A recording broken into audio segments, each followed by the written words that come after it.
Almost half of all young adults in the United States are living with their parents. Not only the United States, I would say Europe as well. Michael Snyder reports, when are we going to wake up and admit that our system is failing? If close to half of our young adults find themselves needing to live with their parents, we have a major crisis on our hands. Yes, there are some young people that are simply lazy and don't want to work hard enough. I definitely understand that. But most young adults in America today don't actually want to live with their parents. Given the opportunity, they would love to have their own homes. Unfortunately, home prices have risen so absolutely absurd levels, and housing in America is now more unaffordable than it has ever been before. I feel so badly for the million upon millions of young people that are struggling so much right now. We encourage them to pile up giant mountains of student loan debt without ever considering the consequences, and then once they get out into the real world, they quickly discover that the cost of living has become extremely suffocating. As a result, vast numbers of young adults are finding that it's necessary to move back in with their parents. Nearly half of all young adults are living with their parents, and they're not ashamed to say it.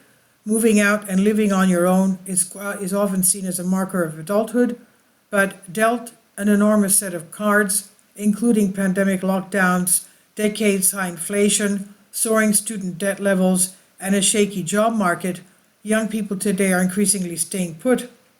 What's more, it's no longer seen as a sign of individual failure. Needless to say, it's not a good thing for our society.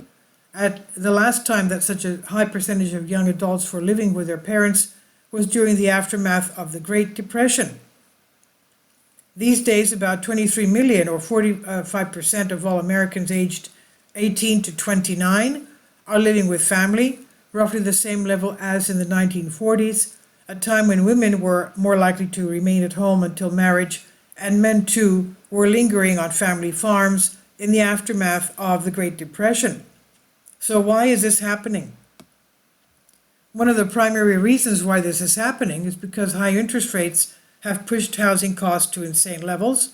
This week, the average rate on a 30-year fixed mortgage reached a whopping 7.19%. The U.S. mortgage rates remained flat this week, hovering over 7%, where they've been for 6 consecutive weeks as inflation pressures persist. The 30-year fixed-rate mortgage averaged 7.19% in the week ending September 21st, a tick up from 7.18% a week before, according to data from Freddie Mac released Thursday. A year ago, the 30-year fixed rate was 6.29%. Mortgage rates continued to linger above 7% as the Federal Reserve paused their interest rate hikes, Sam Cater, Freddie Mac's chief economist, said. Given these high rates, housing demand is cooling off, and now home builders are feeling the effect, he said. Builder sentiment declined for the first time in several months, and construction levels have dipped to a 3-year low, which could have an impact on the already low housing supply, Cater said. This is not even going to be the peak. In fact, NAR chief economist Lawrence Yun is warning that in the short run, it's possible that mortgage rates may go up to 8%. Yes, 8%. Are you kidding me? Even now, mortgage payments have escalated to absolutely crazy heights. Earlier this week, the following example was posted on Twitter by Amy Nixon. This home sold in 2021 for $685,000. Buyer's monthly payment, $3,526. Buyer's monthly payment today is $8,402. But wages went up, but people have cash now? No, this is completely insane. Stop pretending it is not. And she is right. This is nuts. Only a small percentage of the population can afford such monthly payments, and so millions of potential buyers are being sidelined. And millions of potential sellers are being sidelined as well, because most of them would need to purchase another home if the current home they are living in was sold. So the vast majority of us is trapped in our homes right now. Most of us simply cannot afford to move because the mortgage payments would be way too high.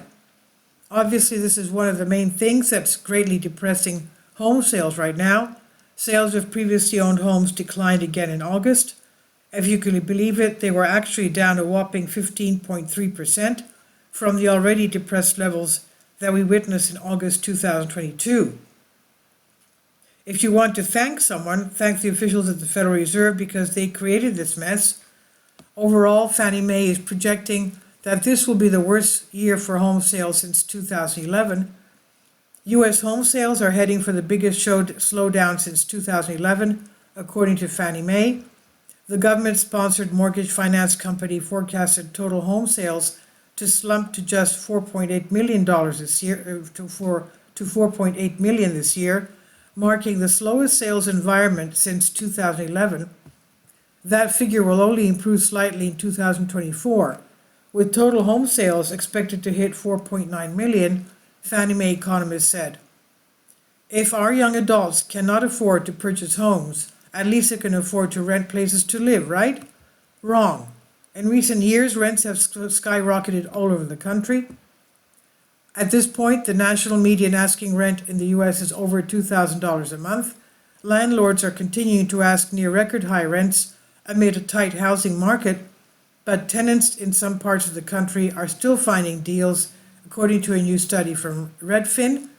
The asking rent in August was $2,052, up slightly 0.7%, from just a month earlier when the asking rent was $2,038. When I was a young adult, I remember renting an apartment for $300, and I thought that was expensive. Unfortunately, I don't see much help for our young people on the horizon. The Federal Reserve does not plan to cut interest rates anytime soon, and it will be quite some time before housing prices decline enough to be considered affordable. So if you are a parent, please be patient with the young adults that you are currently having live at home. Factors outside of their control have made housing more unaffordable than it has been ever before, and economic conditions are going to continue to get harsher around all around us. This is by Michael Snyder. He says about the author, my name is Michael. My brand new book entitled End Times is now available on Amazon. In addition to my new book, I've written 6 other books available on Amazon, including 70-Year Apocalypse, Lost Prophecies of the Future America, The Beginning of the End, and Living a Life That Really Matters, commissions earned. When you purchase any of these books, you help to support the work that I'm doing, and one way that you can really help is by sending copies as gifts to family and friends. Time is short, and I need help getting these warnings into the hands of as many people as possible. I've also started a brand new Substack newsletter, and I encourage you to subscribe so you won't miss any of my articles. I've published thousands of articles on the Economic Collapse blog, End of the American Dream, The Most Important News, and the articles that I publish on those sites are republished on dozens of other prominent websites all over the globe.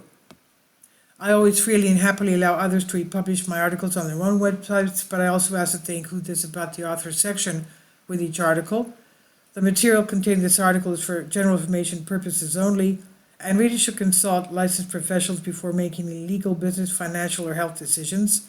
I encourage you to follow me on social media, Facebook and Twitter, and any way that you can share these articles with others is definitely a great help. These are such troubled times and people need hope. John 3:16 tells us about the hope that God has given us through Jesus Christ. For God so loved the world that he gave his only begotten Son, that whosoever believeth in him should not perish but have everlasting life. If you have not already done so, I strongly urge you to invite Jesus Christ to be your Lord and Savior today. This is by Michael Snyder on the Economic Collapse blog. Please leave your comments, and thank you for your support. Please support my Patreon account. The daily posts are 5 videos daily, and they are totally different from what I have on my YouTube channel. Thank you so much for your support and that you find all my content so interesting. You'll find the Patreon account details in the description box below.